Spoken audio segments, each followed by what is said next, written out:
Book Summary: Good to Great by Jim Collins. Introduction. Good to Great is a book written by the American author Jim Collins. Jim is a lecturer and business consultant. His lectures focus on the subjects of business sustainability and economic growth. Collins attended Stanford University, where he received his MBA in mathematics. He then spent 18 months working as a consultant for McKinsey & Company before becoming a product manager for Hewlett-Packard. Collins has also written or co-authored 6 other books in addition to Good to Great, all of which are based on his research. One of these books, Built to Last, was a bestseller for more than 6 years and has been translated into 25 languages. Good to Great: Why Some Companies Make the Leap and Others Don't talks about the crucial differences between companies that do passably good business and those that do exceptionally great business. After this initial discussion, the author explains that even though there is nothing wrong with good, that good can, and often does, prevent us from achieving more of our potential. Good will keep us satisfied with the current situation, and because of this satisfaction we may be unable and unwilling to try to achieve something better. This concept applies in business as well. While there are many companies that are good, there are only a few companies that excel at what they do. This means that there are many companies that are stuck with being good. This book offers ways to understand what distinguishes between good and great companies and what each company should do in order to achieve being great. The research and suggestions make it excellent literature for businessmen. Part 1: Humility plus professionalism equals success.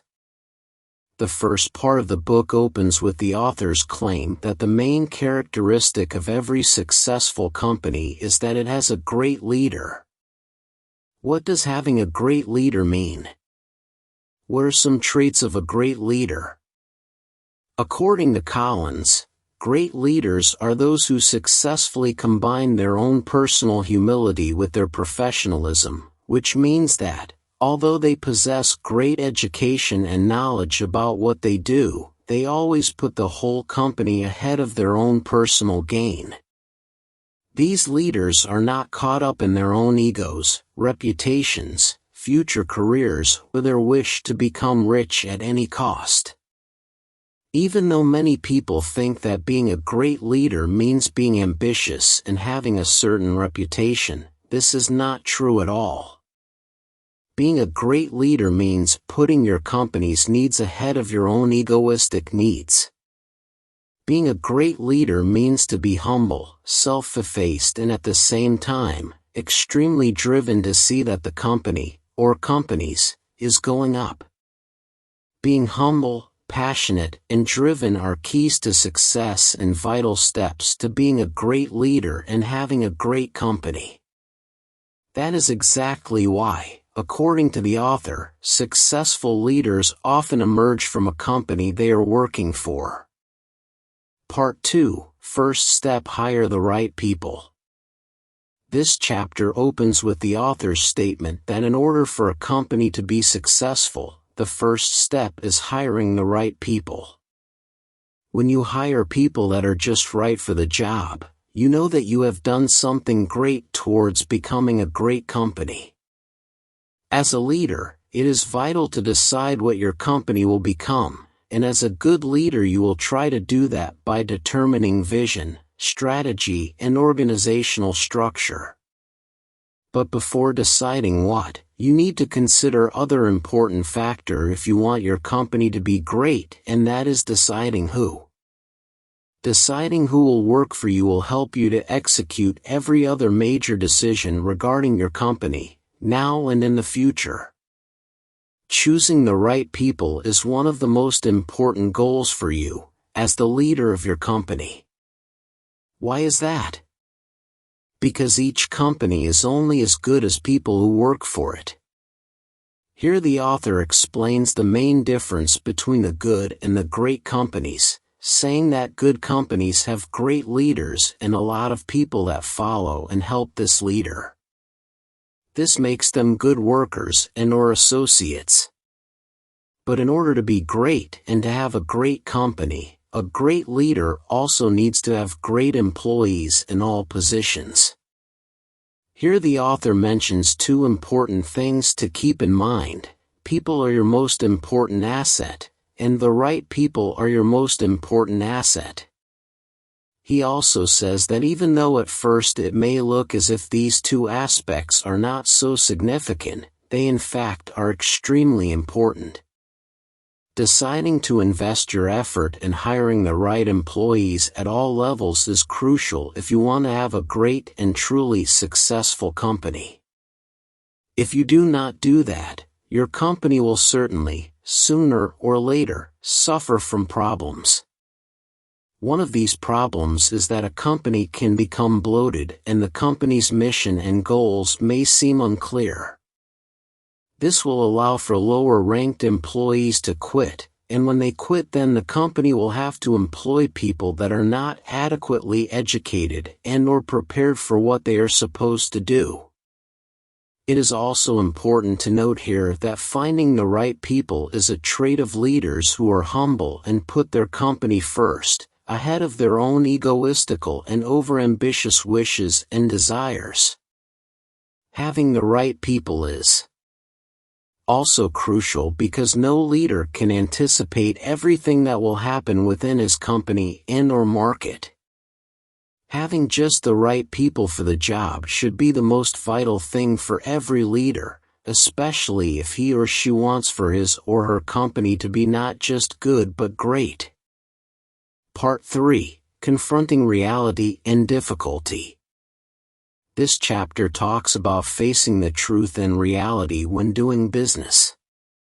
Each company that is trying to be great needs to be ready to face and confront every brutal reality, because each great company will need to address those difficulties. However, companies need to be ready not only to face any upcoming problem and to deal with every difficulty on their path to success, but also to maintain their belief that they will prevail and that they will eventually succeed in becoming great. The author calls the act of striking a balance between these two different things the Stockdale paradox. It is named after Vice Admiral James Stockdale, a prisoner of war who endured 4 years of solitary confinement in North Vietnam. The truth is that a company cannot get any better unless it is honest about the problems and weaknesses that it has and needs to deal with. After a company discovers and recognizes these problems, it is necessary to have faith that the company will be able to overcome the current problems and that it will eventually, with time and effort, achieve greatness. The same concepts can also be applied when ruling a state or kingdom, and this is one of the reasons why every totalitarian regime has crumbled. Every leader in a totalitarian regime is egoistic and surrounds himself with people that will say only what he wants to hear, thus shutting himself from real problems. The yes men problem is mentioned here. The author says that even though yes people can be pleasing to a leader, they will be disastrous in the long term because they serve to obscure the real problems. The yes people will, thanks to their always saying yes to everything, prevent a leader from seeing problems before they have created greater havoc and evolved into greater problems. So, no matter how bad something is, it is necessary to look in the eyes of the problem and to face it. Honesty is the only way to progress, because honesty will allow you to face all the negative things about your company and business, and it will help you to eventually find the solution for these problems and to evolve. Believing that a company or an individual will overcome these difficulties will motivate others and will also offer hope and optimism for them. Being honest about certain shortcomings and problems within a company is not an easy thing to do, but a trait of a great leader is an ability to overcome the innate desire to always see themselves and what they do in a positive light. Part 4, Understanding its Competency. This chapter talks about how each company, in order to be great, should always do what they are the best at doing. Another important concept here is competency. There are a lot of companies that focus all their effort into doing things that they have been doing for many years. They do that because these are the things that they know how to do. But in order to become great, the author suggests that each company should focus on their main competency. This principle also intersects with the principle about being willing to confront the facts and be honest about business, your company, and yourself. Why is that so important? This happens because businesses, just like people, can easily be sidetracked by trends, fashions, and even idealized self-perceptions. To be able to understand what a core competency is requires time and dedicated pursuit of self-discovery, both for people and business. Companies that do not succeed in becoming great have a problem with dealing with too many projects and/or enterprises, and because of that, they lack consistency and are unable to focus their effort on one single competency. This mistake is not only reserved for businesses, it happens, quite often, in other areas of life too. Anyone who wants to be great at something has to stick to it.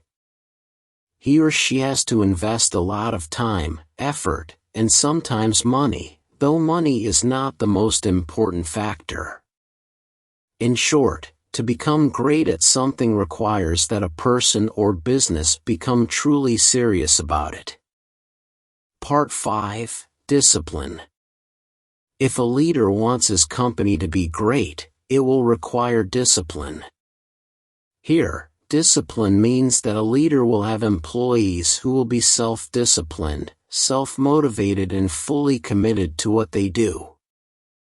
If you have an employee who is self-disciplined, then there is no need for bureaucracy or to find extra ways to motivate your employee. This means that your company will save a lot of time and resources, and that overall, products will be higher quality than in companies that need to hire someone to explain to their employees why is it so important to come to work on time or why each position is valuable to company. But you also need to have in mind that this does not mean that self-disciplined employees will lack creativity or freedom. What is a self-disciplined worker? A self-disciplined worker is one who is responsible, motivated, and does not need external rewards or punishments to do his work properly, because he knows that his work needs to be done and that it needs to be done in the best way possible. Self-disciplined workers also understand the core competency of the company they are working for. But in order to be self-disciplined, a worker needs to be able to detach himself from all unnecessary activities and also avoid unnecessary competition with the company. Another trait of great companies is that they employ workers that invest themselves fully in all areas where they can contribute to the company's business at the highest level. Part 6, Technology in Business. Having the latest technology and the best gadgets does not necessarily mean that your company will be great, or that it will be worse than others. Some of the best companies out there are pioneers in using certain types of technology, while at the same time there are some smaller companies that are sort of afraid to be left behind when it comes to new technology. What distinguishes good and great companies is that great companies use their technology in thoughtful ways and think about how certain technology can contribute to their company and their quality of work. However, there are many traps when dealing with this issue. Nowadays we live in a world with a trend of immediately following new technology. For instance, There is some new app and we need to have it. There is some new OS and we need to have it, and our companies need to have it, regardless of whether it really suits our company's needs or not. This trendiness can be avoided if a company follows a rule from the previous chapter, the rule of core competency. If a company follows this rule, then it will be a lot easier to determine which technology is best suited for the business of that particular company, which technologies can enhance the company's strengths, and in addition which technology could possibly damage the company's success in the long run. It is proven that there are far more innovations that occur within a company when a company determines in advance how they will respond to new technology. Part 7. IT takes a lot of time and effort. Overall transformation from just being good to becoming a great company takes a lot of time and requires serious work and concentrated effort. Altogether, this becomes a long process. If you want your company to become great, bear in mind that this process does not happen overnight. Transformation to greatness requires plenty of patience, effort, and careful consideration and direction over the long term. There are many facts that strengthen this, not just in business but also in politics and in personal life. Everything that is truly great became great because of many factors. The same thing is true in business. If you want to implement a change in your company, you need to do it in a safe, sustainable way by implementing it gradually, with a great amount of patience, bearing in mind all the potential repercussions it may have along the way. Every lasting change requires patience and persistence, not flashy, sudden, or dramatic upheaval. Part 8. Change is always taking place. We live in a world of change. Everything changes over time, including business. Change is inevitable and something that nobody can avoid. But the principles for achieving greatness in business are still, more or less, the same. They do not change. Even though the economy is changing faster than ever before, the main principles for how to build a great business still remain the same. There is a tendency and belief that each new generation has to confront with new challenges and new changes. But that is not entirely true. Sure, we now live in a different world than the world of 20 years ago, but every main principle of running a business and having a great company is still the same.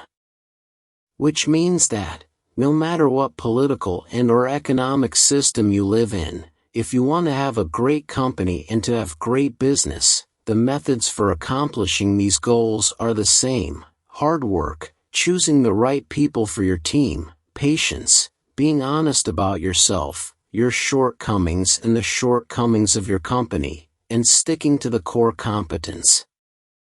These are the keys to success and keys that will, with time, transform your company from being good to being great. The ends. Review. This book is based on the author's substantial research, including many of his quantitative studies and his analysis. He has written a book that contains a straightforward style of writing. This makes his business principles easy to understand for many readers, regardless of their business background and their knowledge of business and/or how to lead a company. In his book, Collins manages to incorporate empirical evidence, including graphs, charts and other data to support his research and findings. Another interesting thing about his book is that Collins successfully uses storytelling and real-life anecdotes about certain companies and certain leaders. The author uses those stories both to convey his important concepts and to bring his ideas closer to his readers. Furthermore, the author outlines 7 of his key principles of how every good company can evolve into being great. He devotes each chapter to one of his ideas. After stating his ideas, he explains them using practical examples and gives logical and practical advice. This makes Collins' book a great guidebook for a variety of readers, from ordinary people, to businessmen in small companies, to leaders of big companies. Every reader can find something in this book that he or she will be able to use in his or her everyday business life. All in all, Good to Great is a great book written in order to dispel certain myths and reveal the truth about why there are companies that are great and why are there companies that are not. I hope you enjoy watching Good to Great Summary. Thank you for watching. Please subscribe, like and share. See you in next videos.